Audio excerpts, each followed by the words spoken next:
പത്തനംതിട്ടയിലേക്ക് വന്നാൽ അവിടെ കനത്ത മഴയിൽ വീടുകളിൽ വെള്ളം കയറിയിരിക്കുന്നു. മണിമലയാർ കര കവിഞ്ഞ് തിരുവല്ല നഗരസഭയിൽ ഉൾപ്പെടുന്ന തിരുമൂലപുരം, മംഗലശ്ശേരി, ആറ്റുമാലി, പുളിക്കത്രമാലി തുടങ്ങിയ സ്ഥലങ്ങളിലൊക്കെ വീടുകളിൽ വെള്ളം കയറിയ സ്ഥിതിയാണ്. പ്രദേശവാസികളെ ദുരിതാശ്വാസ ക്യാമ്പിലേക്ക് മാറ്റിപ്പാർപ്പിക്കുകയും ചെയ്തു. ഏഴംകുളം കൈതപ്പറമ്പിൽ വീടിന് മുകളിൽ മരം വീണു. പമ്പ, അച്ചൻകോവിൽ, മണിമല എന്നീ നദികൾ കരതൊട്ടൊഴുകുകയാണ്. അഭിലാൽ വിവരങ്ങളുമായിട്ട് ഇതിപ്പോ കണ്ണൂർ താവക്കരയിൽ നിന്ന് ദൃശ്യങ്ങളാണ് നമ്മൾ കാണുന്നത്. നമ്മൾ പങ്കുവയ്ക്കാൻ പോകുന്ന പത്തനംതിട്ടയിലെ വിവരങ്ങൾ കൂടിയാണ്. അഭിലാൽ, വളരെ രൂക്ഷമായ അവസ്ഥയിലേക്ക് മഴക്കെടുതി പോകുന്നു. നദികൾ പലതും കരകവിഞ്ഞൊഴുകുന്നു. എങ്ങനെയാണ് ഇപ്പോഴത്തെ സ്ഥിതി?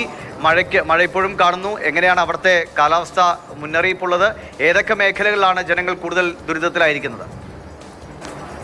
ദൃശ്യങ്ങളുള്ളത് തിരുവല്ല നഗരസഭാ പരിധിയിൽ വരുന്ന മണിമലയാറിന്റെ തീരപ്രദേശത്തോട് ചേർന്ന് കിടക്കുന്ന മേഖലയാണ് മംഗലശ്ശേരി കോളനി. ഇവിടെ ഏറെക്കുറെ 15ഓളം വീടുകളിൽ മുട്ടിന് അറ്റത്തോളം വെള്ളം ഉള്ള സ്ഥിതിയാണുള്ളത്. ഇന്നലെ രാത്രി 1 മണിയോടുകൂടിയാണ് ഈ പ്രദേശത്തേക്ക് വെള്ളം കയറിയത്. 2 മണിക്കൂർ സമയം കൊണ്ട് വീടിന്റെ ഉള്ളിൽ അടക്കം വെള്ളം കയറി. അങ്ങനെ വീട്ടുകാർ അത്യാവശ്യം സാധനങ്ങളുമായി, ഒപ്പം തന്നെ നായ്ക്കൾ അടക്കം, കോഴികൾ അടക്കമുള്ളവയുമായി ഇവിടെ നിന്നും മാറി താമസിക്കുകയാണ്. അടുത്ത് തന്നെയുള്ള സെന്റ് തോമസ് ഹയർ സെക്കൻഡറി സ്കൂളിലാണ് ദുരിതാശ്വാസ ക്യാമ്പ് പ്രവർത്തനം ആരംഭിച്ചിട്ടുള്ളത്. നിലവിൽ ഈ പ്രദേശത്തെ 3 കോളനികളിൽ നിന്ന് ഏറെക്കുറെ 32ഓളം കുടുംബങ്ങളാണ് അവിടേക്ക് മാറ്റി പാർപ്പിക്കപ്പെട്ടിട്ടുള്ളത്.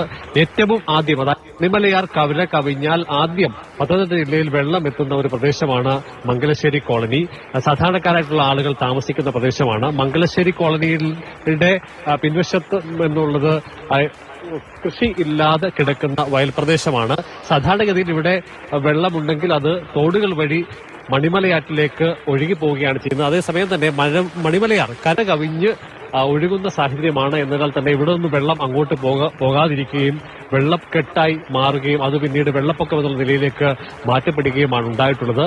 ഏറ്റവും ഒടുവിൽ, അതായത് ആദ്യം വെള്ളം കയറുന്ന പ്രദേശം എന്നതിനാൽ തന്നെ ഏറ്റവും ഒടുവിൽ മഴ തോർന്ന് ജലനിരപ്പിൽ താഴ്ചയുണ്ടായാൽ ഏറ്റവും ഒടുവിൽ മാത്രം വെള്ളമിറങ്ങുന്ന ഒരു മേഖലയായിരിക്കും. എന്തായാലും അതിശക്തമായ മഴയ്ക്കുള്ള മുന്നറിയിപ്പ് ജില്ലയിലുണ്ട്. റെഡ് അലർട്ട് പ്രഖ്യാപിക്കപ്പെട്ടിരിക്കുന്ന സാഹചര്യത്തിൽ അടുത്ത ഏതാനും ദിവസം കൂടി ശക്തമായ മഴ തന്നെയാണ് പ്രതീക്ഷിക്കപ്പെടുന്നത്.